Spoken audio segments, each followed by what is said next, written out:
오늘 초청해 주셔서 고맙고요. 조금 전에 아까 부자수 수분이라고 했던가요? 앞에서 약간 버벅거리는 모습을 보니까 굉장히 즐겁더라고요. 저렇게 버벅거리면 저보다 못하지 않으면 되겠다. 그런 생각이 들었어요. 그리고 또 느닷없이 토크 콘서트를 우리말로 뭐라고 하냐고 뭐라고 할까 그래서 그 순간 저걸 뭐라고 하지? 그러다가 그냥 바로 머리를 스치고 지나가는 생각. 아무 말 되지 않지. 그래서 오늘 토크 콘서트니까 아무 말이나 막 하기 싫어 하게요. 저도 아무 말이나 하고 여기 계신 분들도 아무 말이나 하고 이렇게 경계 없이 서로 말을 주고받으면 좋겠습니다. 2015년 12월 초 그날따라 눈이 내리고 있었습니다. 전주시와 완주군 경계에 있는 행정구역으로 완주군에 있는 초등학교입니다. 규모가 괜찮은 학교입니다. 아주 많지도 않고 학생들이 적지도 않고 근데 그 학교에서 저를 초청을 했습니다. 도서관 개관식을 하니까 꼭 좀 와달라고 그래서 갔어요. 아이들 여러 가지 재롱장치를 하더라고요. 근데 그 교장 선생님이 저한테 그러시는 거예요. 교육감님 저 힘들어 죽겠어요. 뭐가 힘드세요? 아니 도대체 6학년 아이들이 졸업을 안 하겠다고 때렸어요. 졸업을 안 하겠다고 때렸어요. 어떻게 한다고요? 안 나간대요 학교. 그래요. 잘 아시는 것처럼 저는 원래 전공이 법학이잖아요. 헌법교수 출신이고 누가 무슨 말 해도요 잔인할 정도로 바로 믿질 않아요. 꼭 확인을 해요. 그래서 증거가 뒷받침되지 않은 말은 인정하지 않아요. 항상 에비던스가 따라와야 돼요. 그래서 교장 선생님이 저쪽 보실 때 옆에 아이들 앉아있게 물어봐서 몇 학년? 그랬더니 6학년이에요. 그래서 너희들 졸업해야지. 그래서 그랬더니 싫어요. 그래서 왜? 학교가 너무 좋아요. 너무 좋아요. 그게 2015년 12월 초인데요.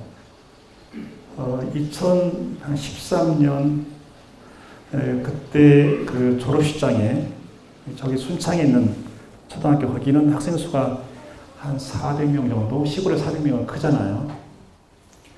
거기를 갔는데 그 졸업식장에서 담임선생님이 딱 서 계시면 아이들이 이렇게 한 명씩 와서 이렇게 악수하고 이렇게 가고 하는데 그때 앞에 서 계시는 선생님이 애들을 못 보는 거예요. 계속 울어. 애들은 선생님한테 안겨가지고 울고. 근데 옆에 거기에 객석에는 그 학부모님들이 쭉 계셨거든요. 다 우셔요. 그래서 그때 번뜩 드는 생각이 졸업식장에 눈물이 돌아왔다. 눈물이 메말랐던 졸업식장에 눈물이 돌아왔다. 그런 생각이 들더라고요. 더 시간을 더 거슬러 올라갑니다. 2009년이죠. 2009년.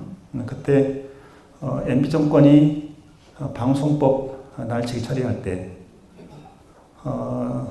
그냥 이렇게 표현해도 될 것 같아요. 하여튼 헌법 이론적으로는 제가 맨 앞에서 싸웠어요. 김형호 국회의장에게 공개 질의서를 보내고 답변해라. 그 중에 이런 것이 있습니다. 아이들이 수능 시험을 치르다가 대리 시험으로 걸리게 되면 두 사람 다 실격이 되고 그때부터 몇 년간은 수능 시험 자체를 응시할 수 없다. 그런데 현재 밝혀진 팩트에 따르면 국회의원들이 여러 사람이 출석하지 않은 동료 의원 그 버튼을 대리로 눌렀다. 그럼 이 국회의원들은 어떻게 처리해야 되겠냐 이렇게 물어봤어요. 그래서 2009년은 그렇게 싸운 겁니다. 2009년은. 그 당시에 제가 하던 일이 교수 말고 한국헌법학회 회장이었거든요. 헌법을 지켜야 되겠다. 이거 큰일 났다. 한 거예요. 그런데 국회의장은 끝내 답을 안 하더라고요. 그때 여의도에 있는 기자들이 그런 말을 해요. 사무처 쪽에 알아봤더니 답변을 못 하겠다고 한다. 그래서 그 질문에 답변할 수가 없으니까. 답변하면 그 다음에 다시 재질문하고 들어가니까요. 그러다가 2010년 초에 다시 낫겠죠. 원래 2010년 초에는 제 계획은 2009년에 시작한 로스쿨, 여기에 헌법 교재로 쓸만한 로스쿨 수준에 맞는 교재로 쓸만한 책을 하나 내야 되겠다. 그 원고를 준비하고 있었고, 그리고 나도 좀 로맨틱하게 인생 살고 싶어. 지금까지 삶이 너무 돌아야겠어. 그리고 나도 좀 인간이라는 걸 좀 보여주자. 그래서 기타를 배우려고 준비하고 있었거든요. 근데 갑자기 여기저기서 사람들이 연구실에 몰려들고 계속해서 전화로 괴롭히고 우리 혼자만 살 것이냐고 그러고 그게 정말 인간적으로 정말 가장 깊이 신뢰했던 문교인 신부님까지도 교수님 이제 전북교육을 위해서 일하셔야죠. 그래서 신부님까지 왜 그러세요? 왜 그러세요 도대체? 이렇게 하다가 결국 이제 끌려 나오다시피 나왔어요. 그리고 2월 2일부터 예비후보자 등록인데 뒤늦게 3월 16일에 버티다가 예비후보자 등록을 한 겁니다. 그리고 그때 전북대 법학전문대학원에서 마지막 강의를 했어요. 유튜브에 혹시 보셨어요? 김성환의 마지막 강의 아무도 안 보셨어. 이 정도 철저 무관심인데 나를 오라고 지금. 진짜 오늘 인천물이 이런 거예요. 그래 그럴 줄 알고 왔어요 사실은. 누가 알아보겠어요. 그렇게 해서 선거를 했잖아요. 선거를 했는데 그때 2285표 차이로 이겼습니다. 간발의 차죠. 가장 나중에 그때는 16개 시도였는데 시도지사 16명, 시도교육감 16명, 32명 맨 마지막에 전북교육감이 결판났어요. 그리고 그 당시 출구조사가 31군데를 맞췄습니다. 언론은 족집게 출구조사라고 이름을 붙였어요. 한 군데만 틀려서 전라북도 교육감만 제가 된 거예요. 그리고 전북교육감 시작을 했죠. 저는 전공이 법학이기 때문에 교육감 되기 전에 교육계에서 무슨 일이 일어나고 있는지 인간성이 벗어나는 교육이라는 이름으로 이래서는 안 되는 일 무슨 일이 일어나고 있는지를 어느 정도는 알고 있었어요. 그래서 경찰관을 통해서 검사를 통해서 판사를 통해서 변호사를 통해서 어느 정도는 알고 있었어요. 그러면 그게 알고 있는 것이 결국 그 음지에 관한 건데 그것을 가지고 그것을 가슴에 품고 전북교육감을 시작하게 되면 실패하는 겁니다. 실패하게 되겠어요. 우선 제가 만나는 분들, 그 분들에 대해서 제 마음 상태가 일단 긍정으로 시작해야 된다. 절대 부정하지 말자. 그래서 맨 처음에 우리 선생님들에게 보내는 메시지가 그거였어요. 선생님들 그동안 고생 참 많이 하셨습니다. 이것도 진심으로 해야 되는 거예요. 고생 참 많이 하셨습니다. 어쩌다가 이런 나라에서 교사를 하다가 국가에 당하고 학부모에 당하고 지역사회에 당하고 그렇다고 해서 아이들에게 제대로 존경받는 것도 아니고 얼마나 고생이 많으셨습니까? 그러면서 그렇게 그 생각을 했어요. 내가 아무리 좋은 교육 정책, 아무리 이상적인 교육 정책을 갖고 있다 하더라도 이분들이 동의해 주지 않으면, 이분들이 함께 가겠다고 해주지 않으면 나는 실패할 수밖에 없다. 나 혼자 할 수 있는 아무것도 없다. 그래서 호소를 한 거예요. 저는 선생님들을 신뢰합니다. 그리고 저는 선생님들 도움 역할을 할 겁니다. 선생님들이 어려움을 겪을 때 내가 대신 맡겠습니다. 내가 방패가 되죠. 화살은 내가 맡겠습니다. 소신껏 합시다. 그렇게 시작한 거예요. 학부모들에게 호소를 했습니다. 학부모님들, 여러분들 가슴속에 교육에 대해서 뭐가 있는지 알고 있습니다. 이제는 그거 내려놓으시고 한번 시작할 때니까 선생님들 믿어주십시오. 엄마 아빠가 선생님을 믿지 못하면 아무도 믿지 않습니다. 그리고 그런 상태에서는 우리 선생님들은 일을 할 수가 없습니다. 선생님들에게 용기를 주십시오. 아이를 가르치는 내 아이의 담임 선생님이, 내 아이를 가르치는 선생님이 내가 볼 때 굉장히 마음에 안 들 수가 있습니다. 그러나 그것은 혼자 생각하십시오. 절대 아이 앞에서 선생님에 관한 부정적인 말 하지 마십시오. 그것은 내 아이를 죽이는 겁니다. 다만 관계에서 중요한 것은 듣기입니다. 아이가 집에 와서 뭔가 제잘제잘 할 때 그건 엄마로서 알아서 들어주세요. 네, 거기까지 하세요. 절대 어떤 경우에도 내 마음이 아무리 악에 받쳐도 선생님 욕하지 마세요. 그리고 전체 직원들, 온 직원들을 향해서 그랬어요, 제가. 전북 교육계에서 그동안 여러 해에 걸쳐서 벌어져왔던 여러 가지 어두운 일들, 그건 내 대해서 끝내겠습니다.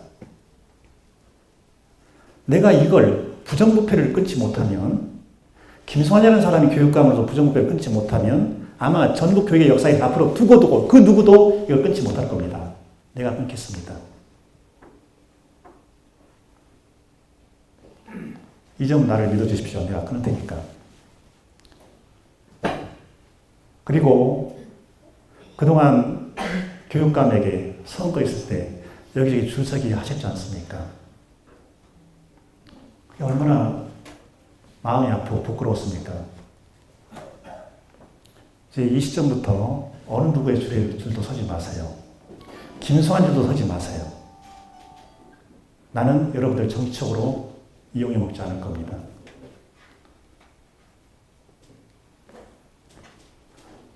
그리고 우리 아이들에게 얘네들을 어떻게 하면 즐겁게 해줄까? 아까 즐겁다 하잖아요. 사람들이 많이 물어보죠. 교육은 무엇이냐? 이거 한마디로 말해봐라. 교육은 무엇이냐? 정답이 없잖아요. 저는 이 말을 자주 합니다. 교육이란 우리 아이들에게 스스로 생각하는 힘을 키워주는 거다. 나는 이게 교육이라고 생각한다. 가르친다? 내가 뭘 얼마나 한다고 가르치냐? 아이들이 하나의 인격체로서, 존엄한 존재로서 스스로 생각할 수 있는 힘을 길러주는 것이다. 대한민국 헌법 아시죠? 다 읽어보셨죠? 조문. 하기야 국회의원도 안 읽었을 거니까. 헌법 제10조 문장이 이렇게 되어 있습니다. 모든 국민은 인간으로서의 존엄과 가치를 가지며 행복을 추구할 권리를 가진다. 국가는 개인이 가지는 기본적인 인권의 불가침성을 확인하고 이를 보장할 의무를 진다. 거기서 가장 핵심적인 게 뭐겠어요? 그 두 개의 문장이 뜻하는 것이 뭐겠습니까? 나는, 교사는, 우리 아이는 인간이라는 거예요. 인간선언이에요, 인간선언. 인간을 동물로, 물건으로 취급하지 말라는 거예요. 인간은 그 자체가 목적이니까 그 누구도 다른 인간을 수단으로 삼지 말라는 거예요. 그리고 정말 중요한 게 뭐냐? 자기 일은 자기 스스로 결정하는 거다. 자기 결정권. 이거 침해하지 마라. 교육? 대통령이 교육에 대해서 뭐 아냐? 교육감이 창관이 알면 말겠냐? 교육은 교육 전문가의 손에 맡겨라. 교육 전문가가 누구냐? 바로 교사다. 이것저것 간섭하지 말고. 그렇게 해온 거예요. 그래서 보니까 지금 쭉 제가 전북 교육감 좀 연식이 있어 보이죠? 교육감 연식이 있어 보이죠? 지금 7년 5개월째예요. 7년 5개월째. 이제는요, 아주 만족스럽지는 않지만 많이 좋아졌어요. 청렴도 작년 평가가 전국 2위거든요. 불과 2년 만에 전국 3위로 뛰더라고요. 많이 잡혔거든요. 어떻게 변했냐? 우리 교장선생들 있잖아요. 전라북도 교장선생들이 교육감 보는 시선이요. 굉장히 안정적이에요. 불안감이 없어요. 왜 그러냐? 교육감이 교장선생한테 전화해서 지시 안 하거든요. 교육장한테 전화해서 지시 안 하거든요. 임명하면 맡겨버리거든요. 이제 더하면 15분 지금 됐습니다. 15분 됐으니까 여기까지 하고 제가 완전히 시간을 맞죠? 15분 됐죠? 예. 어제 구자숙 수부님 나는 안 떨고 했죠? 떨지 마시고 너무 떨어가지고 지금 그거 막 카드도 보고도 막 못 읽고 말씀하세요. 내가 여기 앉아요.